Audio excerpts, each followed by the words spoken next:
The broadcast is now starting. All attendees are in listen-only mode. Hi, everyone. Welcome to our webinar today about evolving evidence, fake news, and emerging contexts, researchers at the nexus of evidence-informed decision-making for COVID-19. We will be starting quite shortly. Just hold on tight and we will be right with you.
Welcome, everybody, and thank you so much for joining us today for this exciting webinar.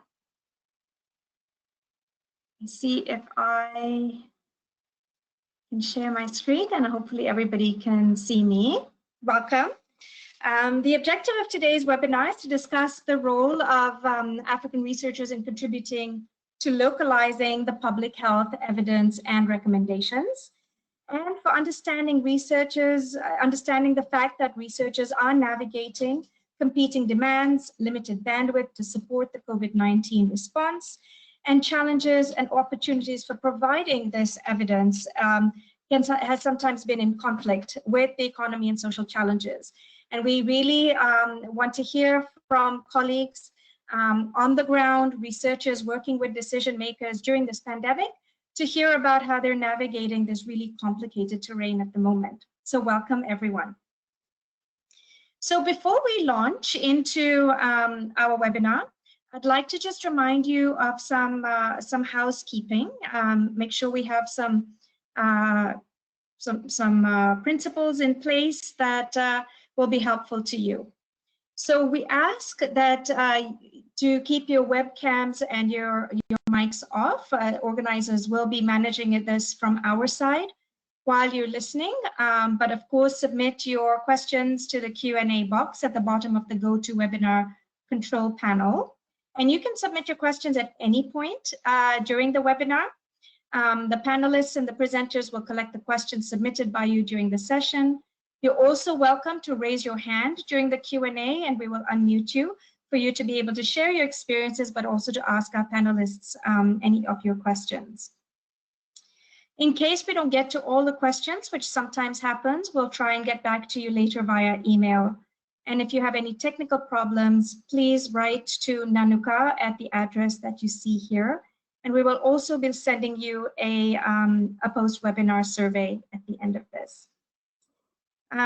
So I'd like to first give you a little bit of an introduction about the two organizations that are hosting today's webinar. And Daniela, if I can ask you to also put your camera on. The Africa Evidence Network is a Pan-African network that's hosted by the Africa Center for Evidence in Johannesburg. The network has close to 3,000 members across Africa. And our members include people from and colleagues from the research community, the decision-making community, advocacy organizations, and NGOs, and anybody that's working at the nexus of evidence-informed decision-making. And it really has a mission to enhance, to provide a platform and to enhance discussions and deliberations about evidence-informed decision-making, particularly in Africa. There are various ways that the AEN engages with its network, with its members, similar to other networks, through webinars such as this, through blogs that are welcome to be submitted, newsletters, our social media platforms like Twitter and LinkedIn. And we also have every 2 years, the Africa Evidence Leadership Award for upcoming leaders in evidence, and much, much more. There's information on the left side of the screen on how to stay in touch, and towards the end of the webinar, we'll also give you some links about how you can join if interested.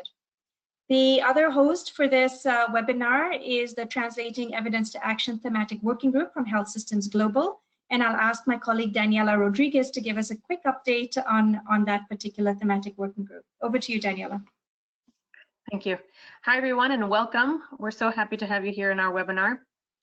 As Nasreen mentioned, the other co-host of this event is the Translating Evidence into Action Thematic Working Group. We are one of 10 thematic working groups that are part of Health Systems Global, which is the International Health Policy and Systems Research Society. And our thematic working group is focused on the translation of health systems evidence into action through knowledge exchange and practical guidance. And our main goal is to decrease the gap between what we know works and what ends up happening. And as you can see listed here on this slide, we have a few different objectives.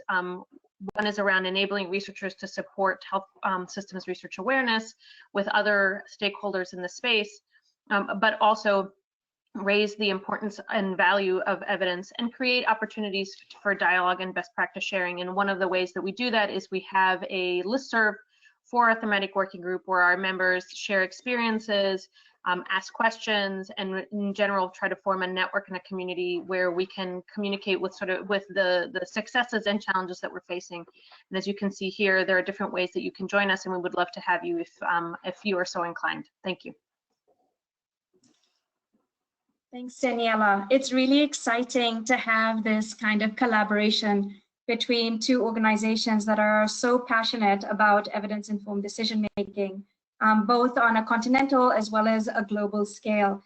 And with the Health Systems Global Thematic Working Group in particular, it's very much focused on health policy and systems research in the field of public health, which is really the focus of today's webinar. So it's nice to have this. So as we move ahead to in the webinar, we would really love to involve all of you to the extent possible. We all have different experiences about how we're addressing and experiencing the COVID-19 pandemic as researchers and as decision makers. And so we thought we would ask you for your perceptions and impressions on three particular questions that we're keen to hear your feedback on. So Nanuka is going to launch the polls and the three questions, and please do participate and give us your answers, because I think it'll be really interesting even for our panelists to reflect on your answers and give you a chance to speak with us at the end as well about why you're experiencing things the way you are. Thank you, Nanuka. Thanks, Nasreen. So we've got 20% of attendees participated in the poll already, 40%. Thanks, everyone. Few more seconds and we will close the poll and share the results with you on the screen.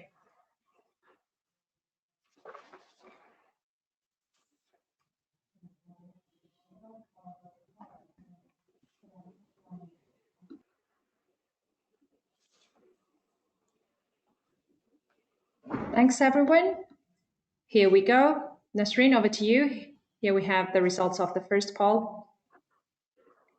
So unfortunately, I can't see the poll results. Nanuka, could you read them out for us? Of course. So 97% responded true and only 3% responded false on the questions that we have asked to the audience.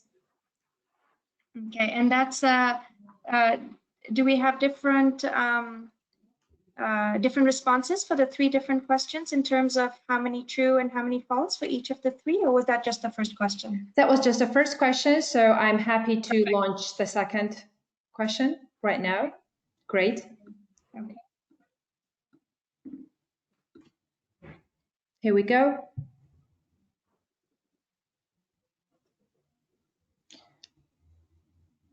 So evidence has become more controversial as a result of COVID-19. So you have 2 answers here to select, true or false. We have 88% for true and 11% for false. Great, almost 80% of our attendees have participated. Few more seconds, I will close the poll. Great, thanks everyone. So the 83% marked true and 17% marked false, and I hope everyone can see the results that are shared on the screen right now. And if you permit, I will now launch the final poll today. Perfect, thank you, Namaka.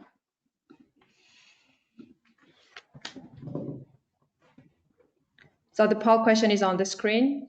Please participate, mark your answers.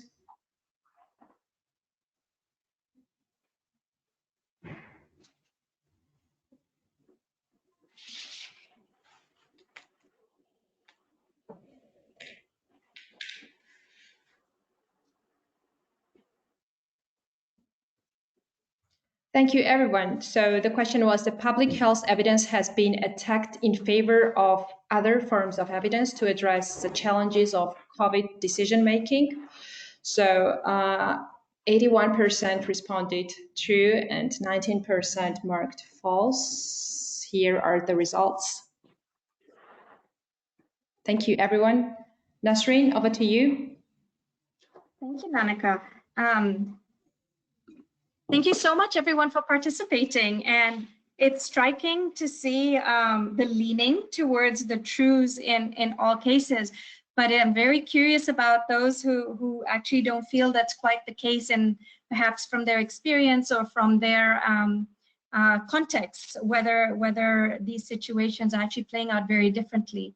But I think the fact that we have a variety of answers and people from a variety of countries on this webinar goes to show that that there is definitely a momentum in terms of the role that evidence is playing in decision making, in terms of the demand for it, but also in the way that it's being used, either positively, negatively, but also in terms of what other evidence is being demanded from other sectors, even though this is first and foremost a public health emergency.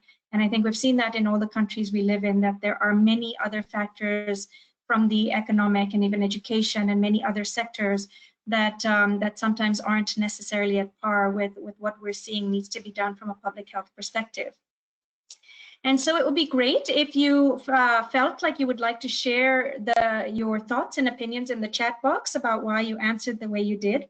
In the meantime, hopefully we'll be able to hear in detail from the 3 panelists that we have today. And I'm going to go ahead now and introduce each of them. Our first speaker is Dr. Ronami Jumbi. She is a health policy analyst, an epidemiologist, and a research scientist based at Makerere University in Uganda. And she's the current director of the Center for Rapid Evidence Synthesis.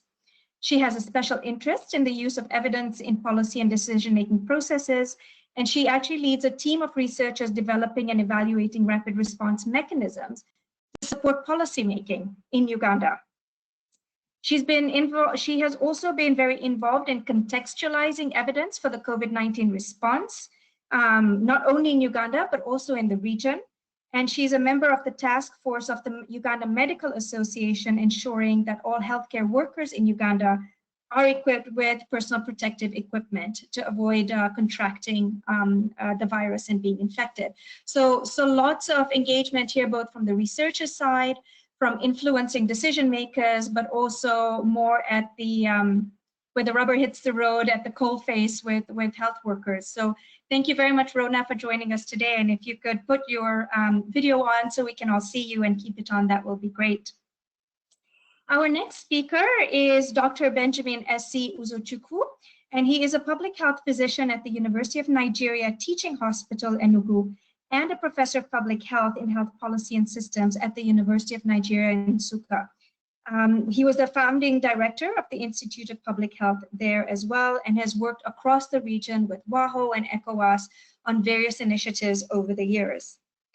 He is also the founding and executive member of the Association of Schools of Public Health in Africa. And at the moment, he is a member of the Ministerial Expert Advisory Committee for the COVID-19 health sector response to Nigeria. So it'll be very interesting to hear from you, Dr. Uzochukwu, about the experience as a researcher directly being on an advisory committee to the government. So welcome, Dr. Uzochukwu, and if you could also put your video on so we could see you, that would be great. From Ivory Coast, we welcome Professor Mamadou Samba.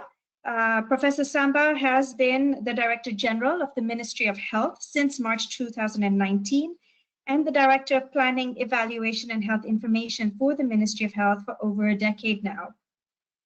He also led the drafting of the 2010 and 2015 reports on the MDGs in health, and he is, while the General Coordinator of the COVID-19 pandemic response at the Ivory Coast, he also is not only a policymaker, but also an academic and a lecturer in public health and health economics, and a researcher at the university in Abidjan, Côte d'Ivoire. So welcome, Professor Samba. Welcome all of you, and I hope we can see all of you with your cameras being on. So I've placed the topics that we're going to discuss on the screen in the event that we have other non-English speakers or those that speak English as a second language attending this webinar. And in case I speak too fast or in case you can't understand my accent, please note that at least the main questions to the panelists are posted here for your perusal. So in terms of my first question to the panelists, and if you can share with us a little bit, as we all know, and as we're seeing from the polling questions, the ecosystem around evidence-informed decision-making has been growing steadily in Africa over the years. And we've also seen more individuals and organizations focusing on the art as well as the science of EIDM. We're seeing more and more that governments are paying attention to evidence for their policies and decision-making, and this seems to have been accelerated both positively as well as negatively during COVID-19. So if I could start with Rhona, Dr. Mijumbi, could you perhaps tell us how your country, how has Uganda approached tackling COVID-19? And more importantly, maybe share with us the role that you are playing and other researchers and African colleagues are navigating to localize the public health evidence for COVID decision-making. Over to you, Dr. Mijumbi. Thank you, Nasrin. And a good afternoon, good morning to all those who've managed to join us wherever they are. Tackling your question, how Uganda is approaching the COVID-19 response, I would first proudly say Uganda can be deemed to have been one of the successful ones, at least so far, going by numbers of cases and fatalities. We have had the benefit of watching and learning as the pandemic, spread in the West and in Asia and elsewhere before it came to the African continent. And I think that's really important that you would watch and learn, It has been very helpful. So we were able to learn and take notes, picking up both, published and unpublished evidence on what seemed to work and what did not. And this has guided most of our response. And so if we were picking up what others were doing, what made a difference, because some of the ones we learned did not have a very successful outcome, others did, but we quickly picked up what we thought was helpful. But what made the biggest difference, because you'll find that we have, say, similar responses that others have taken as well. But I think what has made the biggest difference with Uganda is that the decision making we have had has been very quick, keen, and definitive, with decisions being made on how to manage different aspects of the epidemic done, I think, at very critical times. As soon as it was clear that there was, that this was becoming a pandemic, and so sooner than later it would come home, the authorities were working very closely and preparing, such that we went ahead to actually institute certain measures before we even had our first case identified in the country. We know that the timeliness of decisions has been very key in ensuring a difference in outcomes. Two countries might have had the same decision, but their timing made all the difference. Sometimes the difference of days in making a decision meant the difference in fatalities of thousands of lives. So Uganda's timely decision-making, especially at the beginning of the epidemic, made a very big difference. And then following those world events and doing a lot of analysis on what it actually means for us, both from the published rigorous evidence, but also from the informal evidence, Uganda has really relied a lot on the decision. So you will note that each of the 30-something interventions that we have put in place that form, the holistic response package, they're all grounded in some sort of evidence or some proven strategy, either from experience with epidemics, we've had to handle some before this, or from earlier experiences of other countries, or from, the earlier experience from, countries that experienced the pandemic before us. But Uganda has really heavily relied on listening to or getting input from scientists and experts. And we're fortunate enough to have had that past experience, that people have also been calling on us to draw from the experience that we've had with past epidemics, like Ebola. And that has also helped in the fact that the public is also well versed with some of the practices that, washing your hands and, keeping that distance, and the disposing or taking care of funerals. Some of that experience has already been in place, and the public sort of has an idea. So a lot of that evidence has been incorporated and has helped the response in the country. Now, the measures have been instituted in an incremental manner, but there's a lot of analysis that goes on. So for example, the very first measure included a lockdown of the borders. It was clear that the cases that our neighbors were, a few of our neighbors had cases before we did, but it was clear that those cases were being imported. And so we quickly categorized the countries that we thought, might be a problem. So we had several categories, and there was the category 1 countries, where if we knew you were coming from those countries, we quickly quarantined you and tried to, follow you up. But even that didn't take very long. We just decided to close the borders and paid more attention to those last flights that came in. And indeed, on those, we picked our first case about 3 days into closing the borders completely. So again, getting that information as it was coming in, studying the situation and knowing. So although there were questions on whether indeed this was the index case, might we have missed, earlier cases because we're not testing widely yet, and we're relying on temperature monitoring at border points. But we now knew many of the patients, and now we know that many of the patients are asymptomatic. So it's possible that we might have, missed the real, index case. But even then, this gave us a place to start with the evidence that we had at the time. And then things like the lockdown, now the lockdown may be criticized in so many ways, but I think it was very important in contributing to Uganda's low number of cases. Again, in this, we were sort of using past experience. While many countries used it to slow down the spread of the infections, easing the burden on the system, and also buying time as you prepare for what might be worse situations eventually, Uganda, in addition, used it to monitor the picture in the country. So the president explained to the public that, using his military experience, he gave, a military illustration that when you're in battle and you are in enemy territory, or you suspect they're somewhere near you, your commander will usually ask you to stop moving and listen. In that way, you're able to work out which side your enemy might approach you from. It is the same thing. It's the same thing here. So during the lockdown, we were able to monitor and work out and zero in on which category was actually bringing trouble. So we're able to zero in on the truck drivers as a group, you know, the truck drivers that go across the border, you know, taking goods and all sorts of things. We were able to zero in and see that these were a particular group that was becoming trouble. So indeed, most cases that we have had are in one way or another related to truck drivers.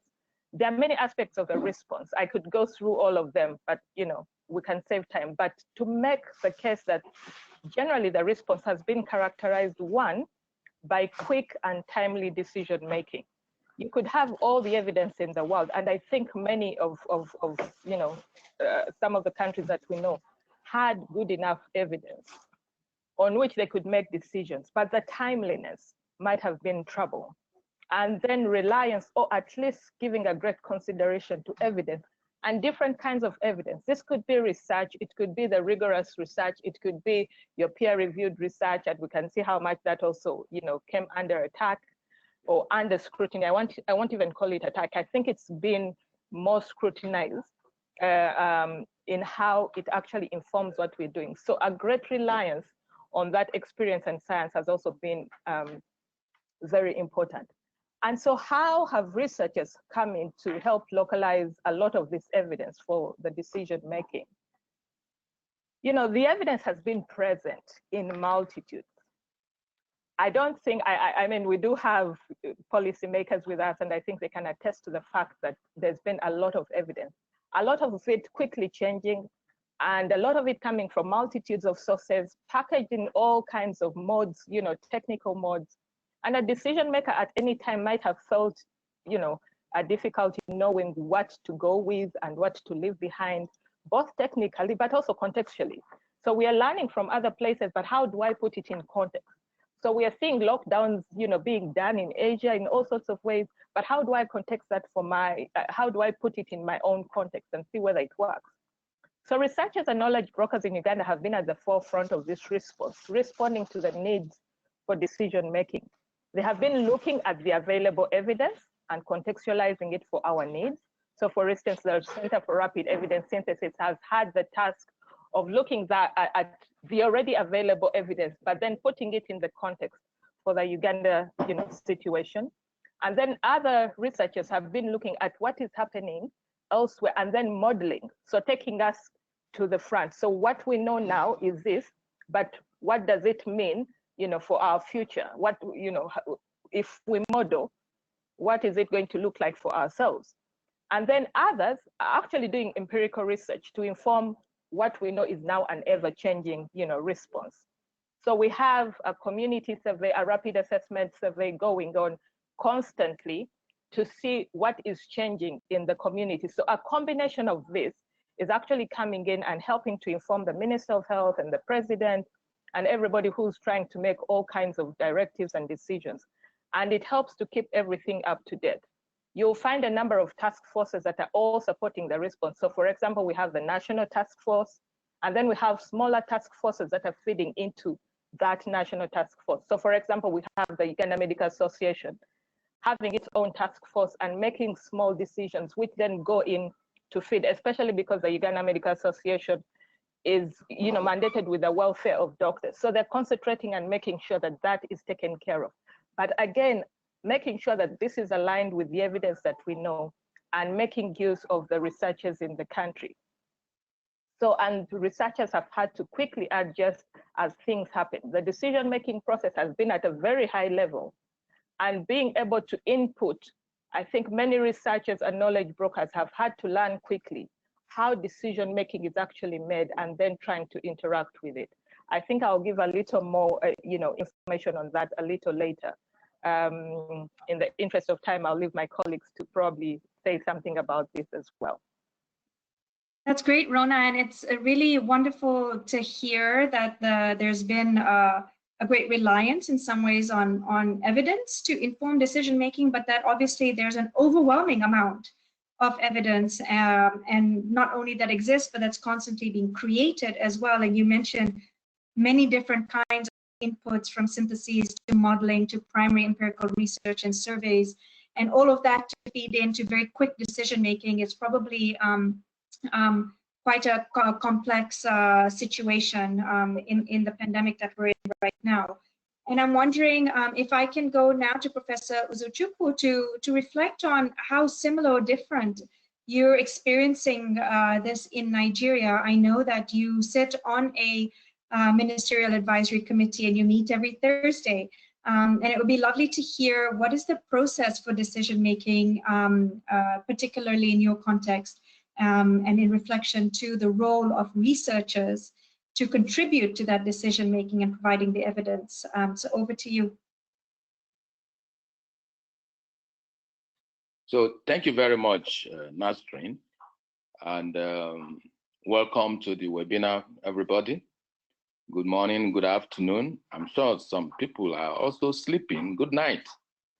Good evening. Okay, so I really envy the Ugandan case, because in Nigeria, the main problem we had initially was slowness in taking decision. And this was actually very surprising, because we had Ebola 2014, and we have evidence there on how we tackled Ebola in 2014. So one expected that to have been re-engineered, and then taken on board to deal with the COVID-19. But that was not so.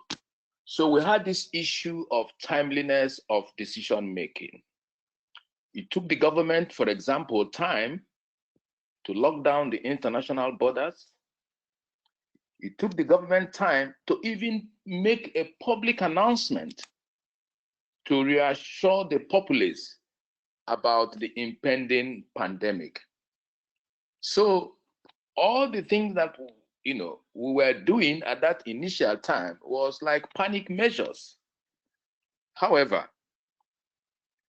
like a month into the discovery of the index case, the government started using evidence.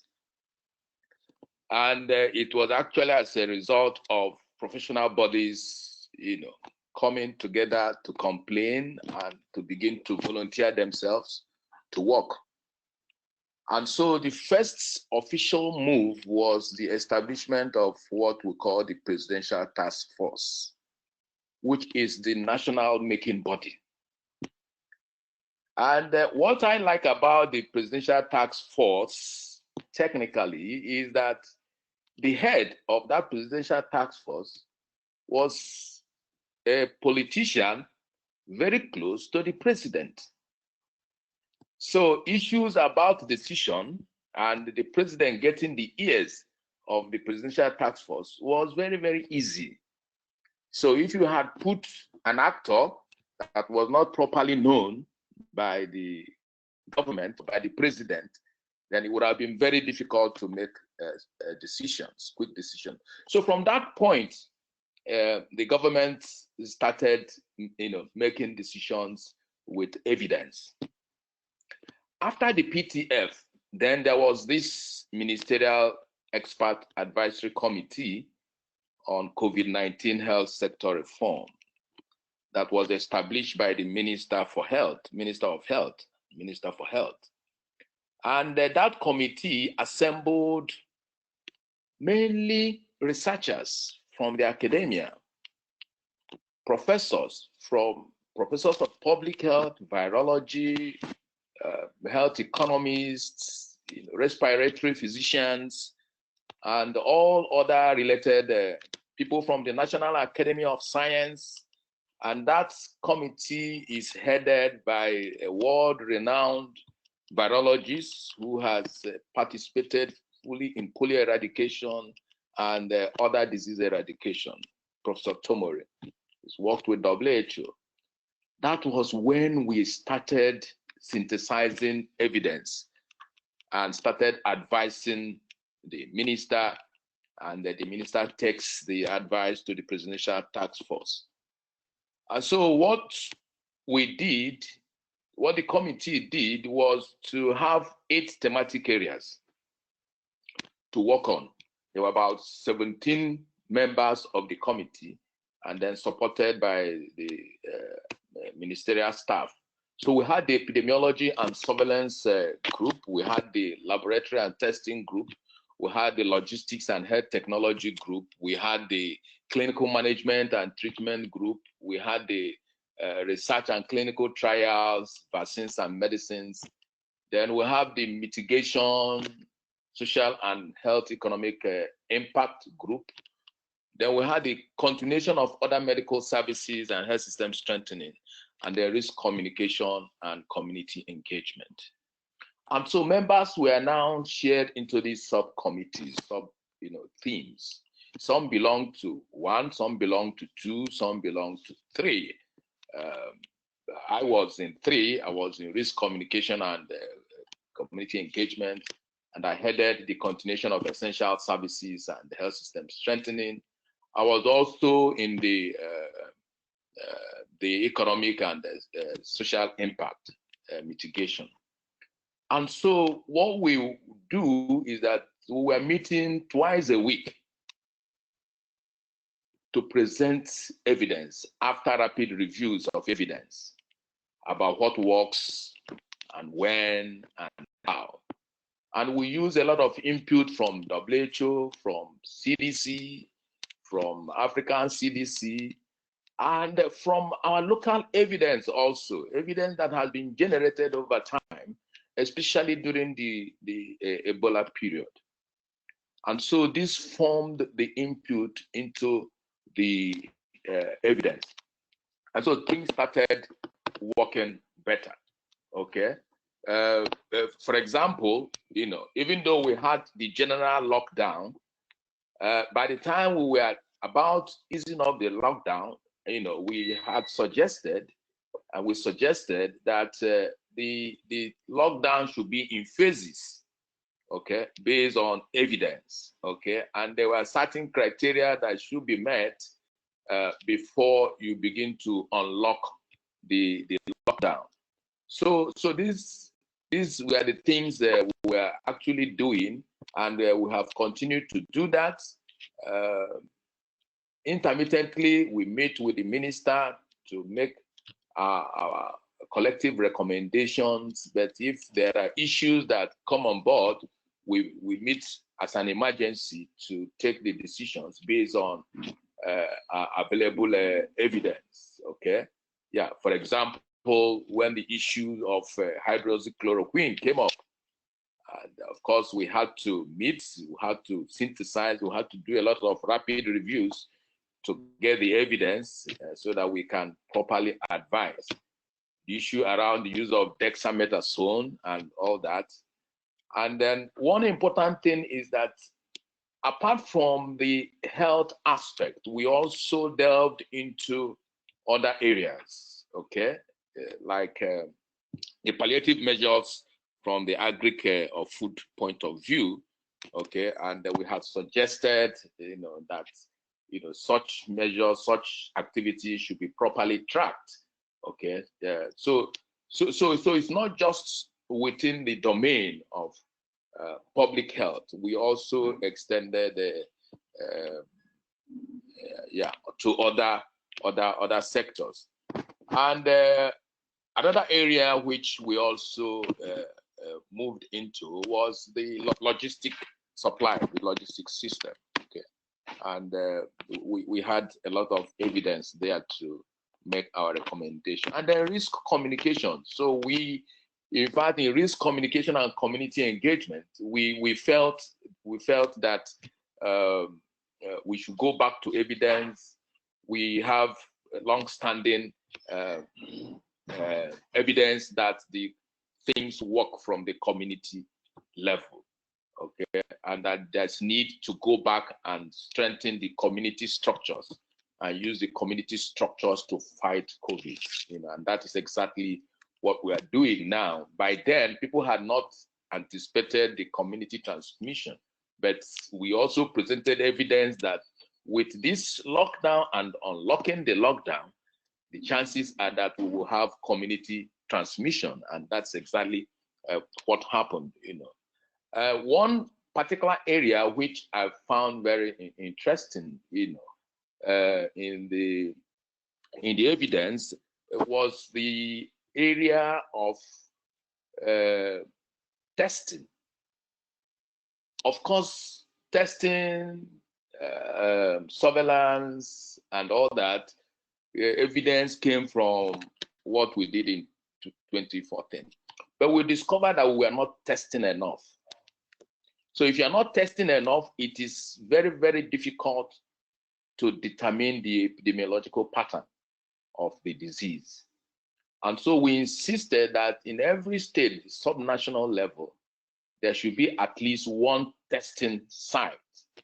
And it was easy to recommend the teaching hospitals and the federal medical centers. And that as soon as we get to that level, then we can begin to think of locking down, we can begin to think of community-based management of COVID-19. So all these decisions were based on, evidence which we also generated. And then moving forward, we thought that especially the laboratory group came up to say that we can use gene experts to begin to do our testing. So we don't really need to wait. So we can do the antibody testing using gene experts, and we already have gene experts across the country. It's really fascinating. Yeah, yes. I think what's fascinating is that it's so complex, right? And public health researchers, as you and Dr. Mijumbi have both kind of highlighted, is you've had to stretch out of your domain a little bit, right?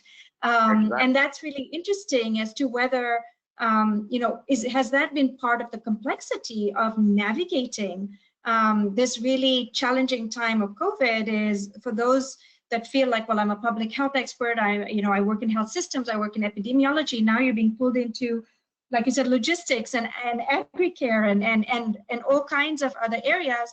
And part of it, I think, comes back to something you mentioned earlier, BSC, was about trusting relationships and the role that really played in the Presidential Advisory Committee and in getting evidence to inform decisions. Is it really mattered who was giving the message, who was the messenger, who was trusted. And I wonder if this sometimes becomes the challenge for folks such as yourselves that are advising on COVID-19 from a public health perspective, that trust then brings you into working in other areas. And I'm wondering if we can hold that thought in terms of how you have all navigated the multiple demands on your time, in terms of your expertise, and in terms of your personal and professional lives when we get to the next question. And if I can then actually, in fact, ask Professor Samba at this point to give us your perspective, Professor, on what we've heard from Uganda and Nigeria, two countries that, interestingly, both suffered from histories of Ebola, but we're still tackling the COVID-19 pandemic so differently, given a similar experience in the past, and so much of it depended on decision-making processes. And it would be nice to know, especially because you sit in the Ministry of Health and hold an important decision-making role, what has been your experience and Ivory Coast's experience in addressing the COVID-19 pandemic? Over to you, Professor Samba. Thank you, Nasri. It's a pleasure to be here. As you say, good morning, good evening, and good night. I am the only Francophone in the panel, so applies for my English. It's not very well, but I try to speak. Nasri, they don't say Ivory Coast, they say Côte d'Ivoire. They don't translate. Côte d'Ivoire. Yes, they don't translate it. You know, in my position, I am the Director General of Health and coordinator of the outbreak of COVID-19. in my position, we like evidence to take decision. I take decision all the time, but I have to take decision with good information or good evidence. If I don't have good evidence, I don't have good decision. You know, when the WHO says that COVID-19 is a pandemic, we have in our country a center of emergency, and we reactive it, and we write, we draw a plan for surveillance. This plan his objective is to observe and to make decision. With this plan, we have to we detect the first positive case in our country in March 11, and after that we have a little steering committee, a very little. You are 5. You are me. You have the big boss of the laboratory in Côte d'Ivoire. We have someone from surveillance, someone from what? I have someone from the care to in the hospital, and someone to the transportation of the case. The little committee have to draw the big plan of the response, and you use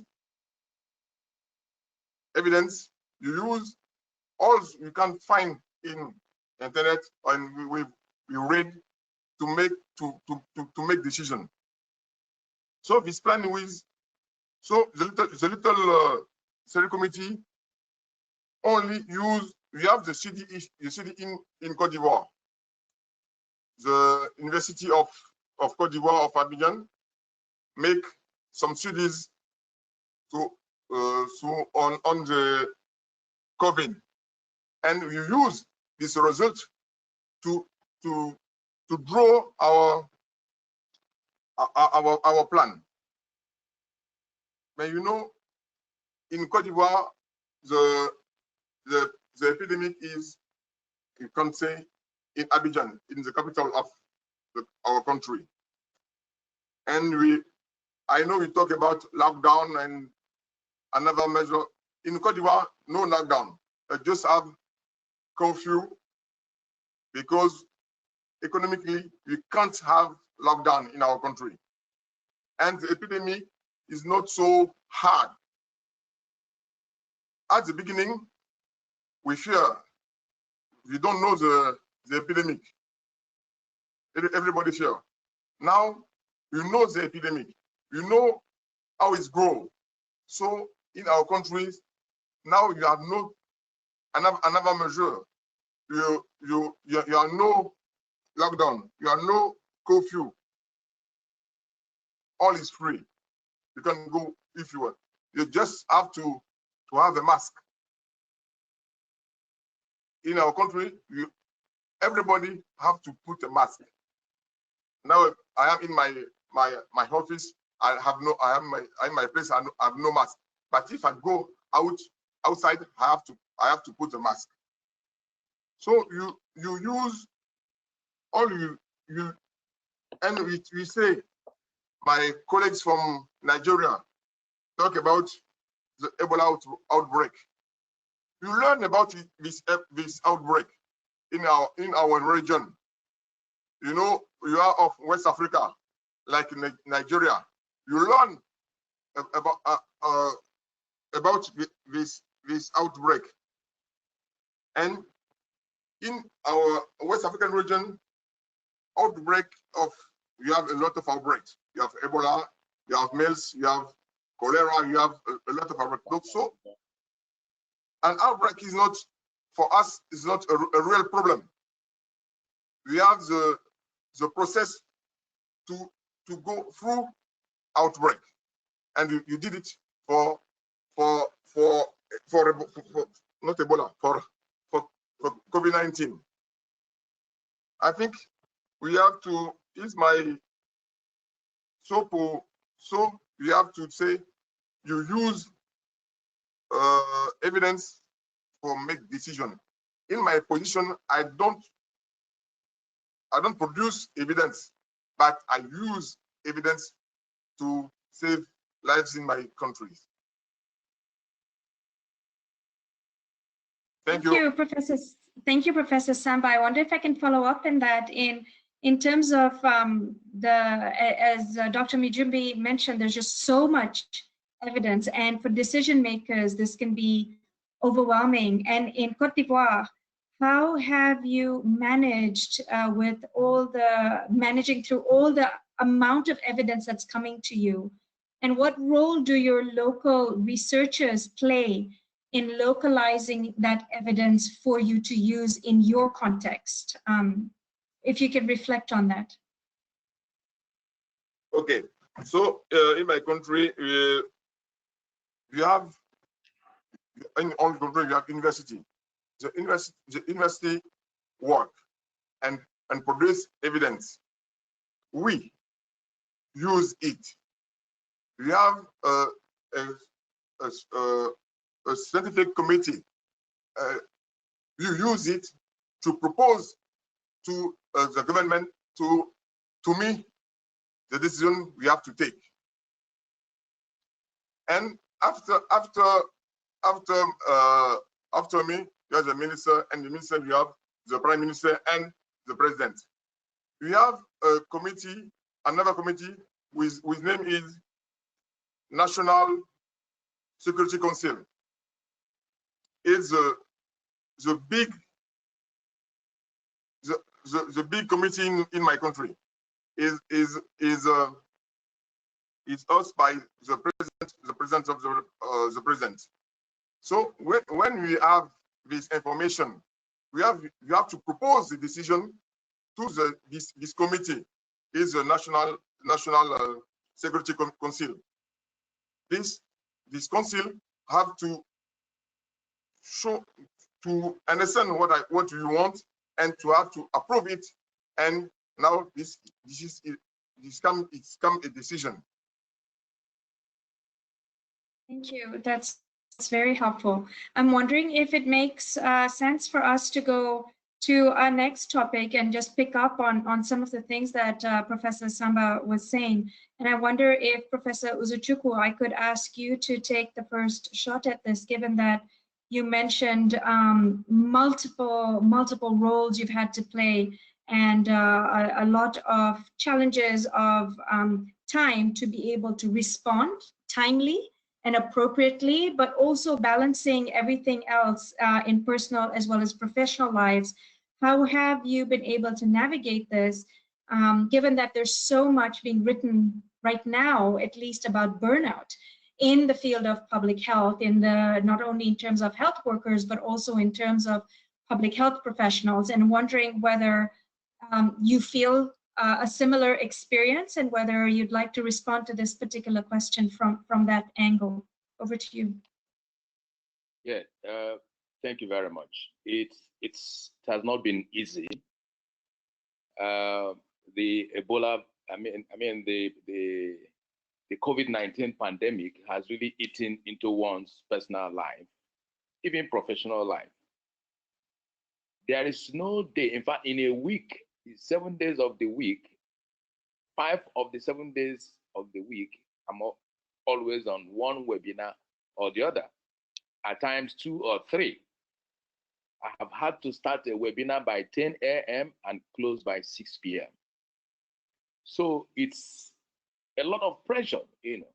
And there are other roles which I also play. For example, I am the president of the National Association of Public Health Physicians of Nigeria. And so we have our team there also in the field, and I also coordinate that. So it's not been very, very easy. What that means is that my teaching time has reduced, even though students are also on lockdown. Okay, the universities are closed down. but you discover that we've tried to be communicating with our students, so that has reduced. Even time to do other things like writing your academic papers has reduced and all that. So trying to keep pace with all these things, is very, very challenging, especially when you begin to meet with frustration somewhere along the line. At times, some of the decisions, some of the recommendations you make, and with as a body, and you feel they are very genuine, are not carried forward. So you begin to think that you have really wasted your time, doing all those reviews and looking for evidence. So it's not been very, very easy. One area which actually has affected one is the funding landscape. So you have a lot of opportunities to do some COVID-related research, but you don't have time to put up proposals for these things, because you require to sit down and write up the proposal. So this is one other area that is, also affecting one. And there are a lot of conflicts you still need to, you need to deal with. I'll give you one example. In trying to, we had recommended that before the country starts using rapid diagnostic tests, that there should be validation. So the Medical Science Laboratory Council is doing that validation. But the pathologists, the physicians, the clinical microbiologists, the clinical hematologists, the clinical chemical pathologists also feel that they should be part of that process. And so there is that interdisciplinary rivalry which you need to also sort out. So it's not been that smooth. Even within the Federal Ministry of Health, you have a lot of conflicting problems. The agents, the departments and agencies are doing different things. For example, in risk communications, they have this agency will have their own policies and plans. This agency will have their own policies and plans. The NCDC will have their own. We have to now recommend for harmonization and central coordination of all these things. So all these things take time. So it has really compromised one's personal life. Thank you very much. Yeah, Rhona, I saw you really nodding your head. Do you want to jump in? We've got lots of questions for all of you. So I'll ask Dr. Mijumbi and Professor Samba to respond to this, and then we'll move to the participant questions for the both of you, so for all of you. So if you can just continue with your thinking and maybe verbalize your thinking, because I can see you nodding your head, Rhona. Go for it. I could recognize a lot of what Dr. Benjamin is talking about, and so I won't go back to it, but I definitely agree with all of what he's saying. The only other thing I might want to highlight is what I have had, what I've experienced, but what I've also had from many people leading research teams. They're researchers, but they're also leading research teams. And, as a research leader or team leader for an organization that, saw its work double during this time, because of the pandemic and because of what we do, as explained earlier, supporting decisions and policy making, especially in urgent situations, just like, COVID-19 presented. We got swamped with, policy decision questions to support at different levels. So you have, from the central level, and then you have a district level, and all of these are urgent. None of them could wait, say, a month or, several months. However, this is when the team is also working in new and challenging circumstances. So, you've had people explain how they've got to work at home, especially during the lockdown, with young families and so many people waiting on them. So having to juggle all of that. So although again, the nature of our work is such that we work anywhere, anytime, you know, these were sort of challenges that that were an addition to the already complex times. You know, having to give attention to the family, heavier work burden, but then also your service providers, say for internet, now have slow connections because they're oversubscribed, everybody's doing stuff online. So lots and lots of challenges. So as a team lead, you know that you need your team's productivity at its highest, you know, at this point. And yet you're also aware of the challenges they're facing and you're helping them to navigate them, you know. So finding a balance can be quite a challenge in itself, but like all teams, you need to know your team well. There are people that, you know, are like Peter the Rock, and everyone needs one or two of these, you know, to be able to navigate these challenging times. And I think for me, it goes back also to something you were raising earlier about trusted relationships for the, you know, the working relationship with the policy makers. I think that what was happening in many places at this point is that researchers have not established these relationships earlier. So even the kinds of task forces that we're talking about that have some researchers, have knowledge brokers feeding into them, these are ad hoc. They're formed, these are structures that are formed at the point where the emergency has happened. And so they've not had a chance to establish relationships before that. Same thing that I'm talking about, when you don't know what team you're working with, in such a time, you're beginning to understand who is who, and it will be a challenge. So one thing that we have learned, you know, or that we have been hammering home is what we have always talked about. All researchers knew, you know, before this, or all people involved in evidence-informed decision-making have had the conversation about influencing civil engagement and building trusted relationships. These are like putting credit in the bank. You will need it at a time like this.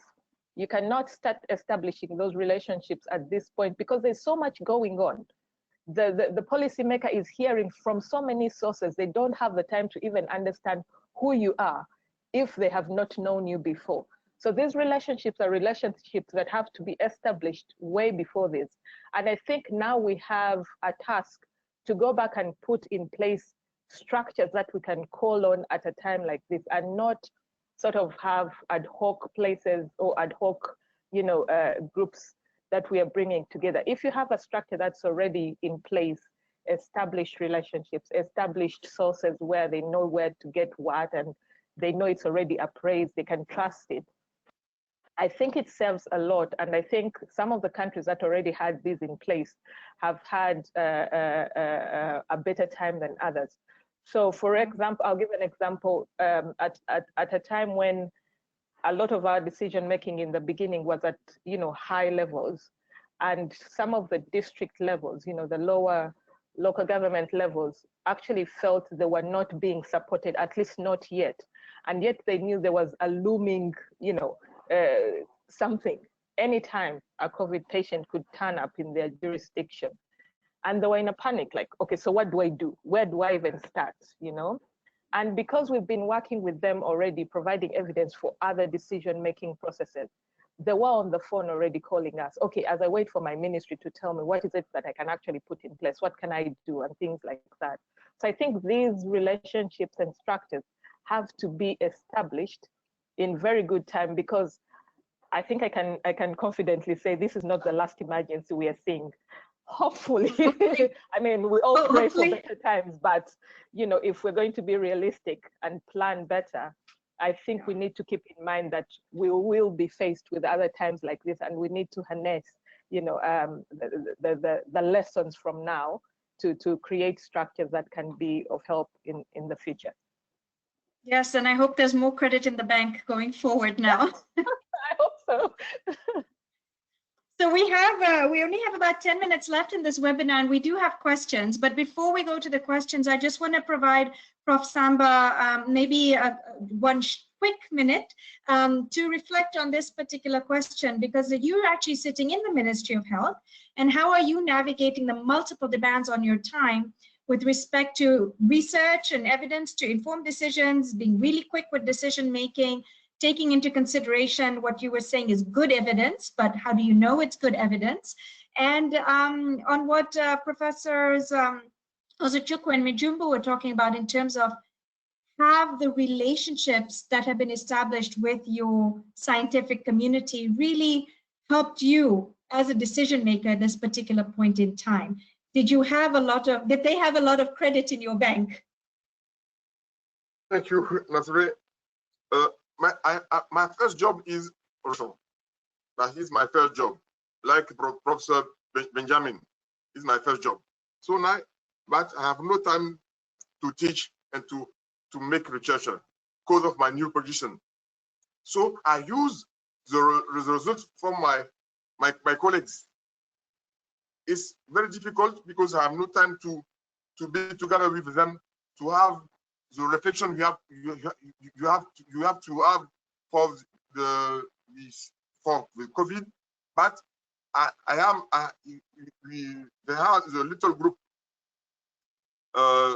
for researcher who work on COVID, and each week they come to take me to tell me some information and some decision they think we have to take in Côte d'Ivoire. All these things they propose, I don't agree. I choose because in my position I am political maker, not health politic maker. You know, so I have to choose the decision who can be realistic for the population or for my boss. So I have this job. I mean, it's not so easy. So say Benjamin, it's not so easy for me, but yeah, I try to do my best in this position. Yeah. So you have to be politically correct. It's called political correct. There we go. There we go. Yes. It's not so Thank easy. you. I think it really drives home the point, as Dr. Mijumbi was saying earlier, is researchers really need to understand the policy-making arena to be able to influence the policy decision-making and understand the processes, which Dr. Uzochukwu knows well, working in the field of health policy and systems research, that's exactly the case. And I think, Professor Samba, you really helped us ensure that understanding is there, that it's a very complex environment, this policy decision-making. It's not easy to be a decision maker. Nobody should be envying you in that case, in terms of the headaches it must be giving you. But having the research community understand that complexity, empathize with it, and be able to engage with it in a way that is constructive is something that hopefully is part of the learning and part of the capacity that's occurred over this entire pandemic in terms of bringing researchers and decision makers closer. I'd like to invite my colleague Daniela Rodriguez to share the questions in the chat with you all as we slowly wind down this wonderful webinar. And it feels like we could have talked for so much longer. Thank you. Thank you so much to the panelists for an excellent set of conversations. We've got some really interesting questions coming up in the chat. So what I've done is I've tried to combine things that I think are kind of relatively similar. So we had a couple of questions about different forms of evidence, and we had somebody ask about those of you who, I think Dr. Mijumbi, you mentioned the role of informal evidence, and if you could talk a little bit more about that kind of thing. And another question, and I think it's a really important one, especially in rapid decision making, is what has been the role of citizens and patients in decisions that are being taken? It would be helpful to hear from a couple of you about that. So maybe, Dr. Mijumbi, maybe you can start by talking about, you mentioned informal evidence explicitly, so maybe you can respond to that specifically.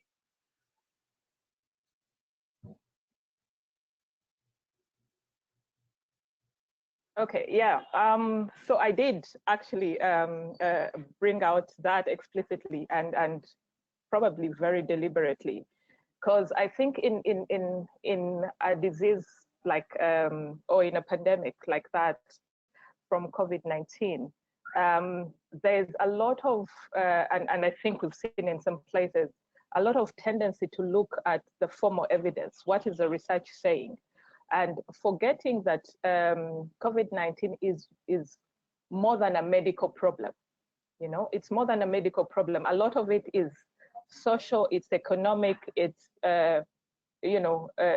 sometimes even cultural. You know, if you think about how people have to deal with death and things like that. And so a lot of the evidence that you have to depend on will not be your usual research evidence or rigorously peer-reviewed evidence. It will be a lot of what is it that's happening in the community? What is the community saying? Because one of the things for you to be able to manage something like COVID-19 is that you have to have very good buy-in from your community. You have to, in fact, its management is very dependent on the population being able to do certain things, all your public interventions, you know, keeping the distance, the social distancing, being able to survive the lockdown. A lot of them adhering to this has to be them buying in. Now, being able to have evidence that supports certain decisions that will go into that is you understanding the community that you're dealing with, you understanding what the context is. And a lot of this evidence will not come from your published literature, but it will be that evidence that I was referring to, your tacit knowledge, things that you have learned from past experience, things that you have learned from people who manage other, epidemics and pandemics. So a lot of information that you will not find sort of written or published anywhere, but information that actually goes into this very, very informally. And you have to deliberately look for it and put it into the decision. Now, the role of citizens in decision making, I think it is something that we are still trying to see how much that has been has happened. I am not sure that it has been as much as it actually should be. One, because of the time decisions have to be made, and sometimes you actually have to make them on behalf of other people. But then there are groups, especially in my country, that have tried to incorporate that because that's what they do anyway.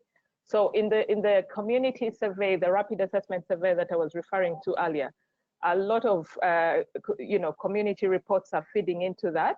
But also when the Center for Rapid Evidence Synthesis is contextualizing evidence, sometimes they carry out citizen panels. So now during this time, they have not been able to do that because you cannot bring a gathering, of people together to be able to say whatever. So they would consult representatives, community representatives, and get that input. So we know that, this is input that, yes, as community representatives, they might be having the voice, but we haven't had that chance where you now bring, town hall meetings and be able to get input. And I think that it's been a very difficult time to be able to do it. Thank you so much, Dr. Mijumbi. Maybe I can turn to Professor Samba. You mentioned your committee is quite small for making decisions. And you mentioned even that you have your colleagues coming to your office and saying, here's some evidence that I think you need to be thinking about. How have you worked on thinking through the involvement of citizens and patients in the decisions that the directorate is taking?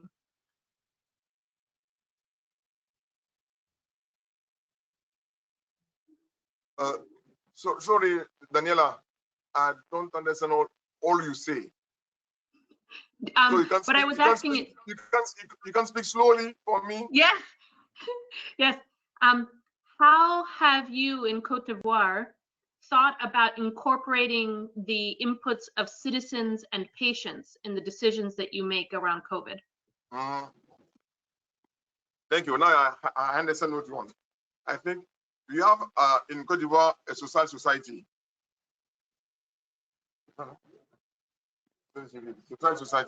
Right. Civil society. We work with them, and we have a lot of group of civil society. We work with them, and with the outbreak of COVID-19, we have a big meeting with them, and we have to show them the role we have to do in this outbreak. They have to sensibilize the population. They have to talk about the outbreak.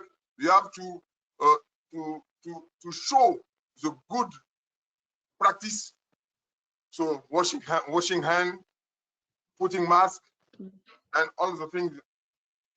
In our ministry, we have a department of civil society.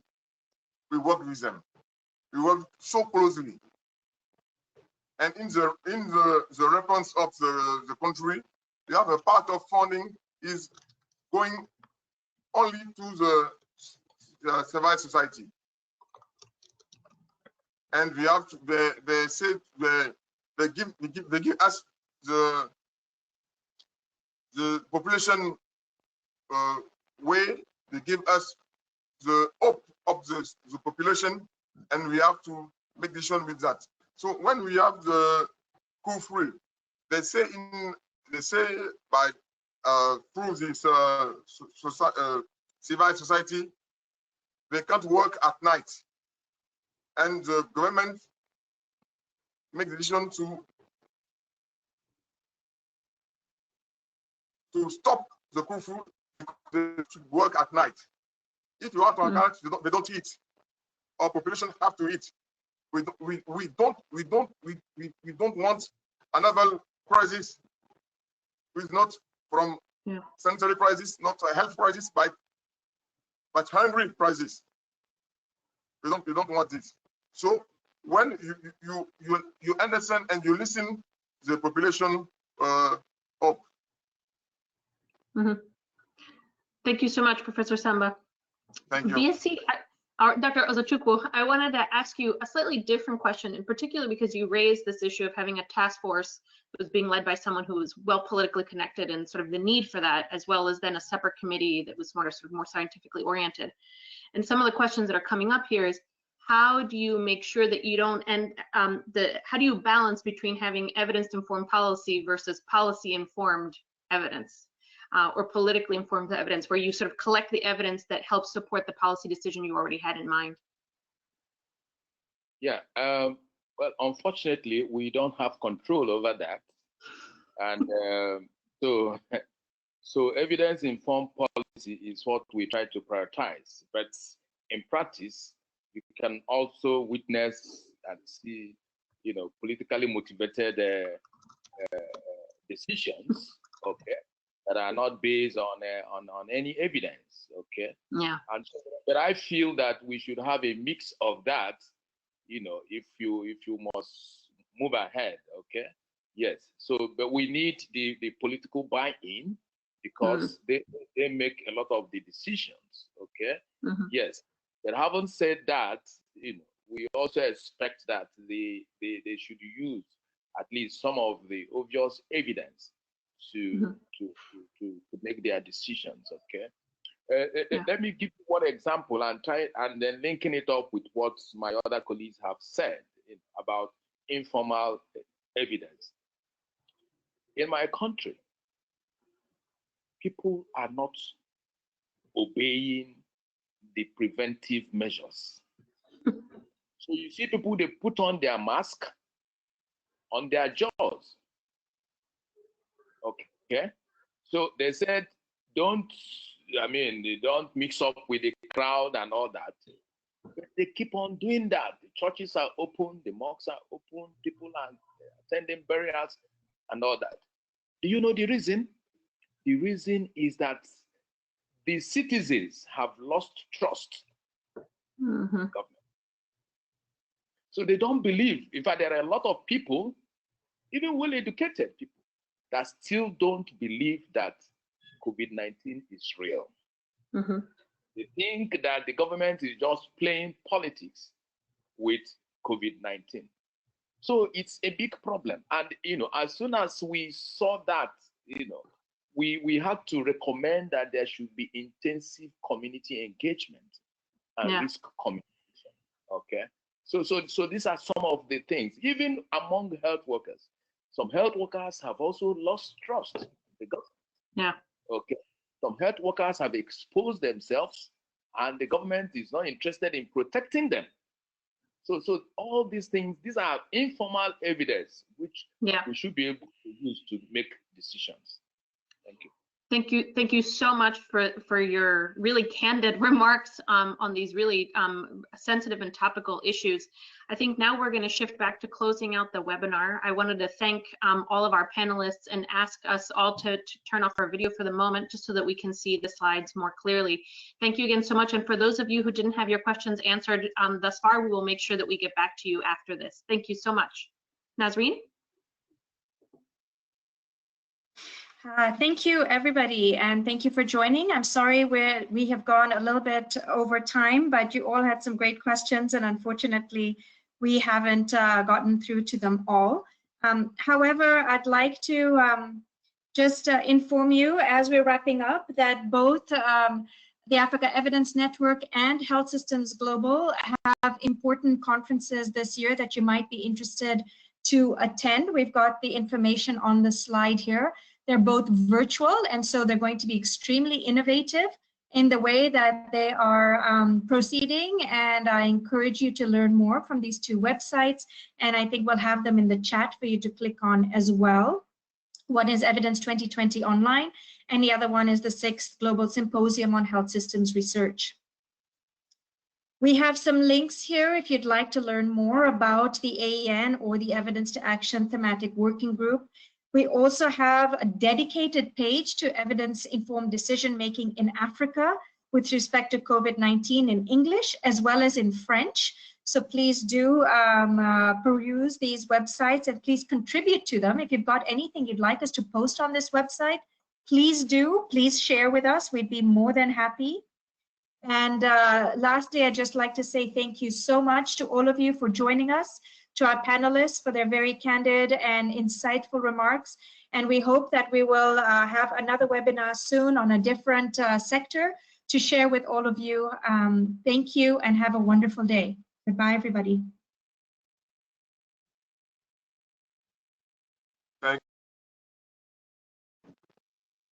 Goodbye.